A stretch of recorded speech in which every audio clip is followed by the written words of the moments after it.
rise together with Silas, Ogar. Welcome to the maiden edition of 25 Minutes with Silas, Ogar. In today's edition, we'll be talking with an entrepreneur, a father, a motivator who has inspired a lot of persons to start their businesses from scratch. Personally, I've had the privilege of sharing in his inspiration and motivation, and today he'll be telling us a lot of very interesting stories on how to navigate the waters of entrepreneurship and business, especially for some of us who start from scratch up. We'll have a lot to learn and share in his experience. So joining me is Sir Julius Atseye. Good evening, sir. Good evening. Yeah. Good to meet you. It's a pleasure meeting you once again. Thank you. Yeah. Thank you for having me.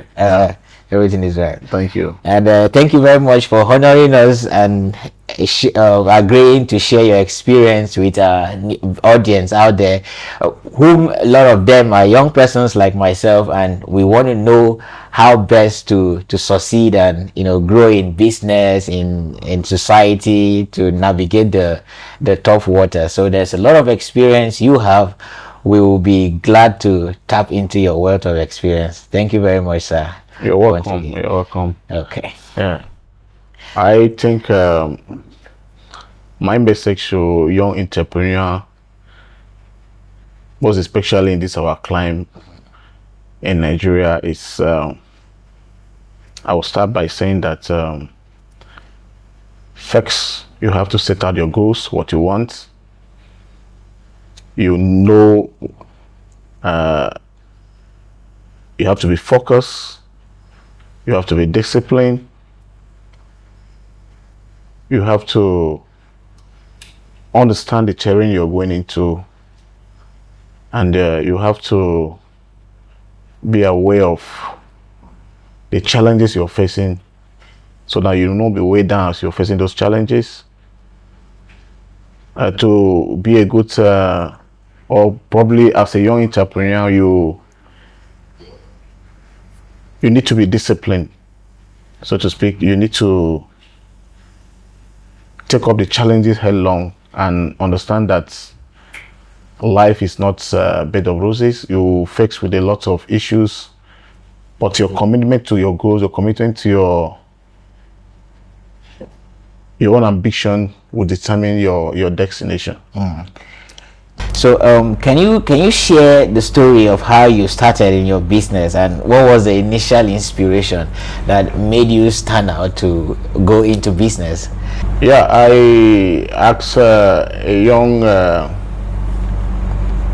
graduate from the university after I left the university, and I got a job with an oil company as I ventured into that sector. As I came out, I felt that no, I need to employ people. I need to add value to people. I need to, create my own niche so that I could be felt. And I started by, learning how to to get things done by myself, setting out the goals I want to achieve, and I was consistent in achieving those goals, even though I faced a lot of challenges on the way, but I was very consistent, committed to what I want to achieve, and that was the key thing that actually get me to where I am today. Wow. So I feel that every young person who wants to actually succeed as a young person, a young entrepreneur, that's in his life, he must to know what he wants, set out the priority he wants in life and how he wants to achieve them. So no matter what comes your way, of course, life is full of up and down.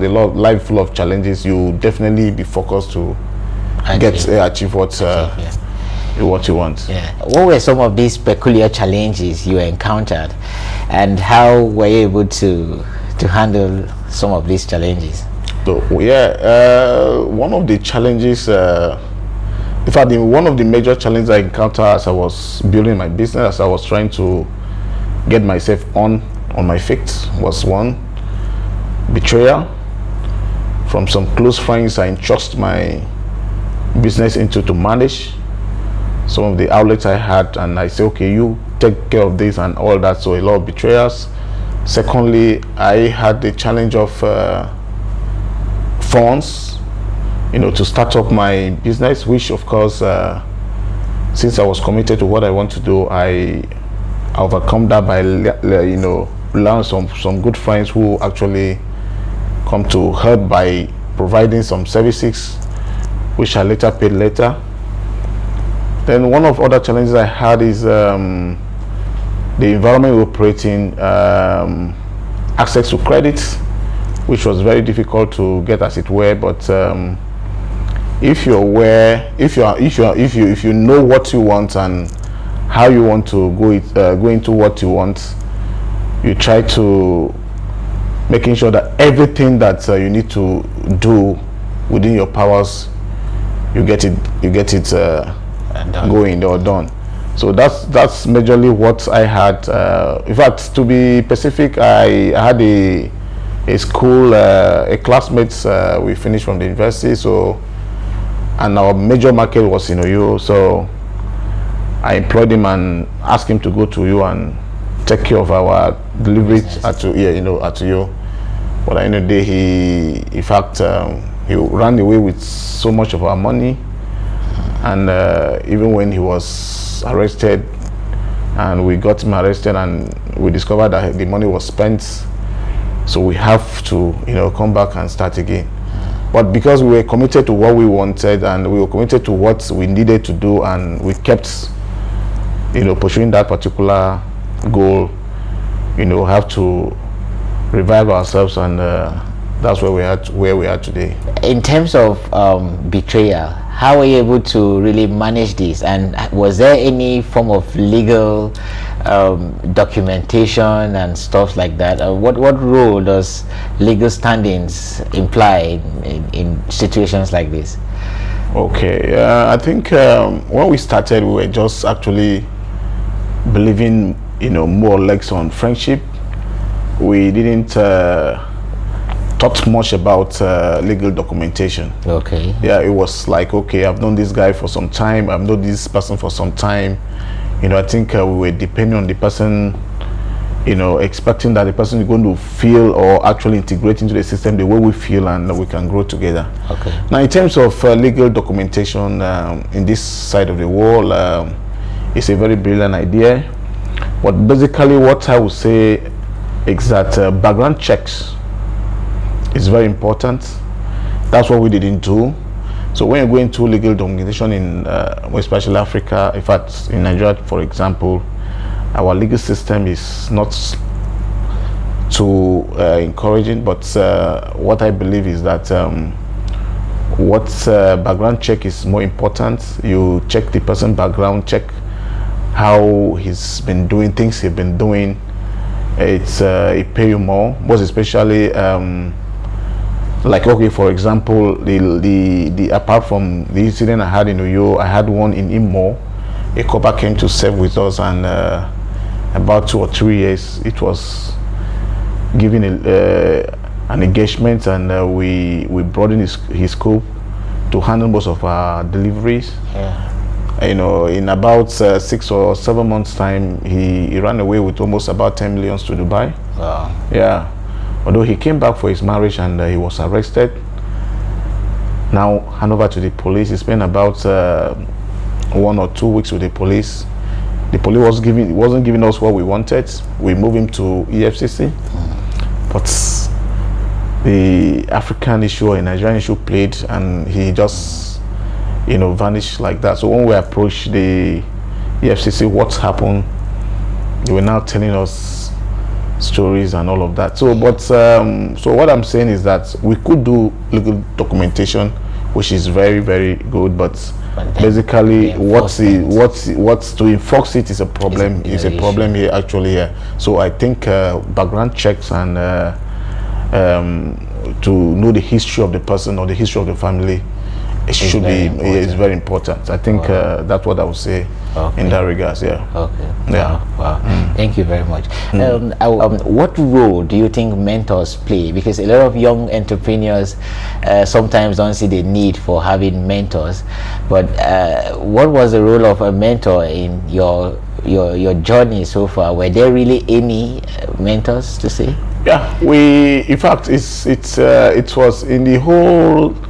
Just to actually summarize it, in fact, mentorship is very key in every aspect of life.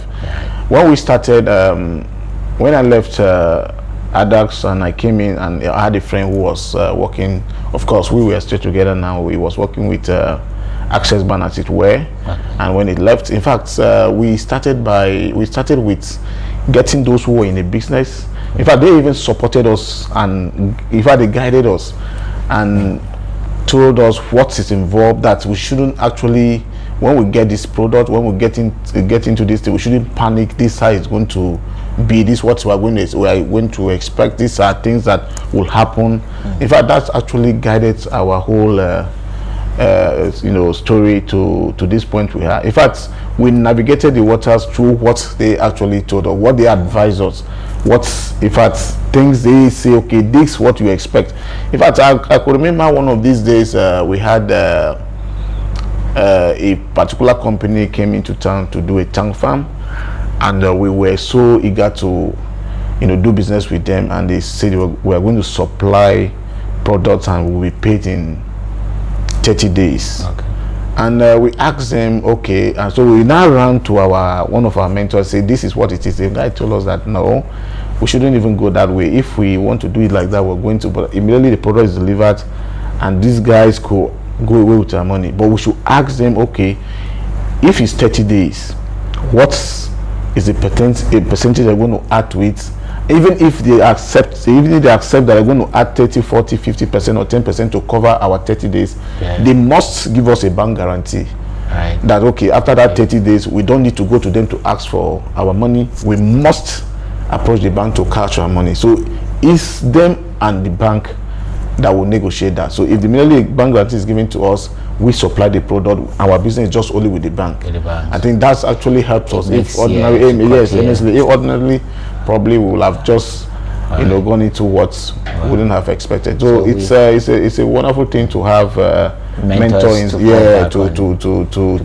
run to or go back to and say, okay, this is what you want to do, how do you look at this, what is going to happen after this and all that. So if the mentor has sincere to you, definitely it's going to be a wonderful result for you. And that's actually helped us. Yeah, thank you very much. Though I would love to ask quickly before I move to the next one, for a lot of young entrepreneurs, what will you advise them to do to gather or to get in touch with mentors?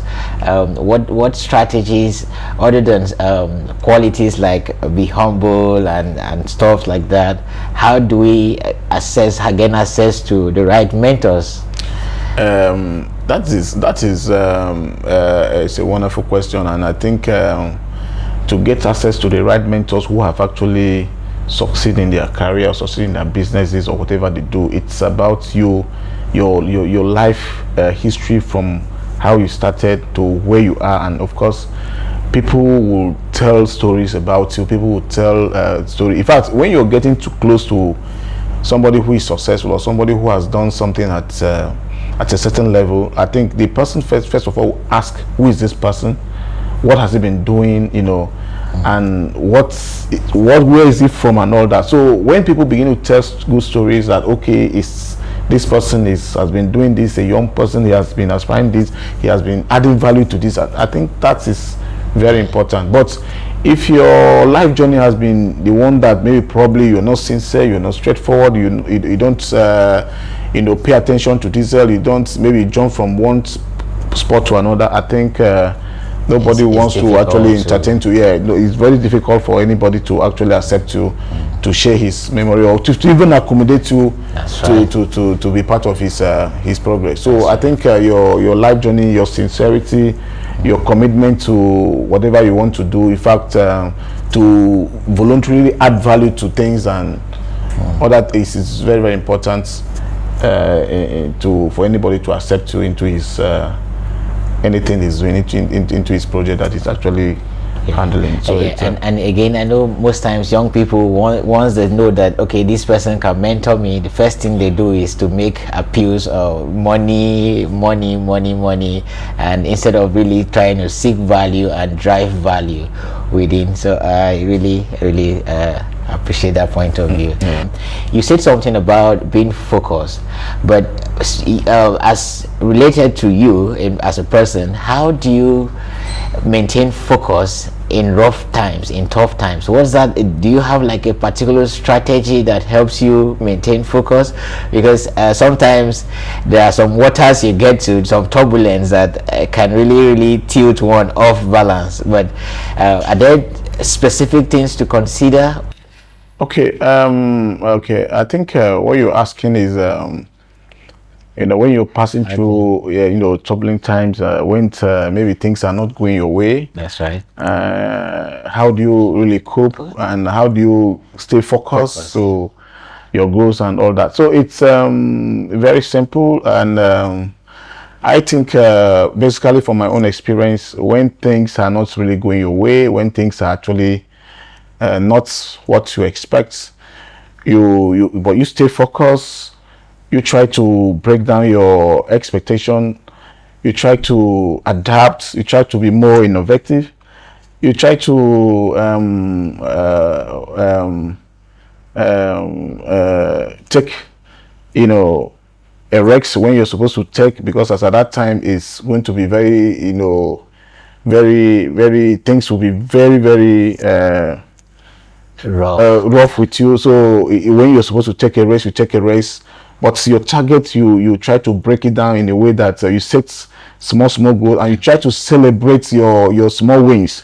That's so that you give you that motivation to keep going. It's very important. So if you're supposed to, probably you take a project of about 50 meters or 30 kilometers, you break it into small portions, so that when you win one, you celebrate. It gives you motivation. It's makes you happy. It keeps you going till you now achieve what you want to achieve. That's right. Then secondly is that if you know what you want, and you know what way you're going to, it's become more easy for you to get what you want, unless you don't know what you want, because life in itself is not a bed of roses. That's right. It's very challenging, or in fact, even if you are at the top of your game, it's even more difficult. That's right. So you have to you have to know that this is what I want. Yeah. So you keep, when you have a setback, knowledge of the fact that there are challenges. There are challenges. It keeps you going. Yeah, so I think that is it. Ordinarily, one of the challenges we had, in fact, when we made our first 10 million, in fact, we lost almost 7 billion. Okay. So we came back to almost this thing, but because we knew what we needed, and we were actually pushing for what we wanted, we keep moving. So it's that you must stay that path and try to break your target to a level that you could begin to celebrate as you move forward. So I think it's very important. That's right. Yeah. Okay, looking back, what would you say are some of the significant lessons you've learned in your entrepreneurial journey so far? That's you have to pay attention to details. You have to keep your accounts properly. You have to make sure that you monitor people. You have to make sure that you don't give room to trances. You make sure that you're on top of what you're doing, on top of your game. In fact, you have to bring in the best hands to anything you want to do. Of course, if you want to succeed, business is not a family cake. You keep family in check, and make sure that the best people that want to make you succeed is the people you bring on board to achieve what you want. So it's a broad it's a broad spectrum, but you must have to understand that if you want to succeed, you actually get the right people on board of anything you want to do. It's very, very important. And anybody you bring on board, based on my own experience, you don't really give so much powers to anybody. You make sure that whatever you do you check, and you have to be disciplined in terms of how your money is being spent, how you take whatever you want to do out of your business. You make sure that, because if you make $1,000 today, or you make $1,000 today, and you waste it on things that are not necessary, tomorrow when you need the money to fix one or two things and the money is not there, it's a difficult thing for you. So it's you keep being disciplined, you keep the right people, you keep the right accounting principle, you make sure that the right people are actually around you all the time to get things done properly. Okay. There was a time I personally read a book by Sam Adeyemi. He says ideas rule the world. Though I read it from a perspective, and it gave me a mind shift on how to approach life in general. Would you agree with Sam Adeyemi that ideas actually rule the world? And that's one. And then your last words for our viewers out there who really want to succeed in their business dealings.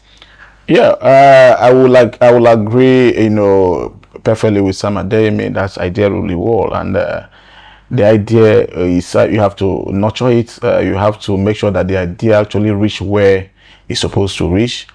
And in this our age, of course, it's become more easy for us because we have, it's more or less technologically based. You could sell your idea online. You could actually articulate anything you want and make it available to anybody in the world. So people key into it. And most probably in the developed world, intellectual property is actually selling like no other thing. So it becomes much more easy for people to sell their good idea for what they want. In fact, I have made a friend some time ago who developed a wonderful idea, and he was not having the cash to. He just called some friends key into it, and today they are actually doing very good, they are doing wonderfully well in Gambia. So it's in fact, idea is the main thing that, of course, to even start anything you want to start as a young person, as a young entrepreneur, first of all, you must have the idea. The idea is the one that's going to drive you to what the required the goals you want to where you want to be. So idea is actually the main thing that drives any other person. Then business. So in terms of my last words or my encouragement to young entrepreneurs is that if anything you want in life, you have to chronicle what you want. Immediately you get the basis of what you want. Whether you have money, whether you don't have money, if the idea is with you, most especially with this our age that we have so many platforms you could leverage on. It becomes very easy for you to get what you want. But of course, like I said, you must stay committed to what you want. That's right. Because commitment is very key. Like I made a friend about sometimes in early this year, and he was asking me, he's very confused how I started and the way I am now. I told him, yes, it's just very simple. You build up and you stay committed. You just in fact, success speaks for itself. So right. You don't need to start shouting when you've not done anything. Yeah. So when you start building yourself, you stay focused, you stay committed, you stay within that fear, and make sure that the goals have been achieved. There's nothing that you want to do and you expect that. Because immediately you've not done anything, you start shouting and you start. So envy people come into to try whatever you want to do. So you stay committed to what you want is very key. Stay focused on what you want to do, and in fact at your own pace, and make sure that it's not going that you're not competing with anybody, but you know what you want and you know where you want to go. So that's why I feel that at any point in your life, even if you're young or you're an average age or something, so to speak, whatever you want to do, immediately you are convinced that this is what I want to do, definitely that will be done, and it's certainly done. So everybody, I think that you must get what you want right and pursue it as it is, and definitely you will get it done. Okay. Thank you very much, sir, for your time, and you've really shared wonderful experience and stories. I believe one or two persons out there must have gathered a lot. So Just with us here was Sir Julius Atseye, who has shared numerous experience and strategies, shared his motivation, his own story, how he started, and today he is a successful entrepreneur, a successful business owner who is who has a lot of employees working for him. And I'm sure there are a lot of you out there who might want to also achieve the same thing. The principles of success are unique and universal, so all we just need to do is tap into these principles, these universal standards. And you know, we've talked about discipline, we've talked about remaining focused, growing within your pace, facing those challenges head on, getting the ideas into shape, and taking the right actions, because all of this doesn't just manifest into success without taking the right actions at the right time. So thank you for tuning in to our 25-minute session. We look forward to next sessions where we'll get to cut across areas of tech, areas of business, areas of health, and we hope to get you inspired and we change the narratives around the world. Thank you, and bye-bye for now. We rise together with Silas, Ogar.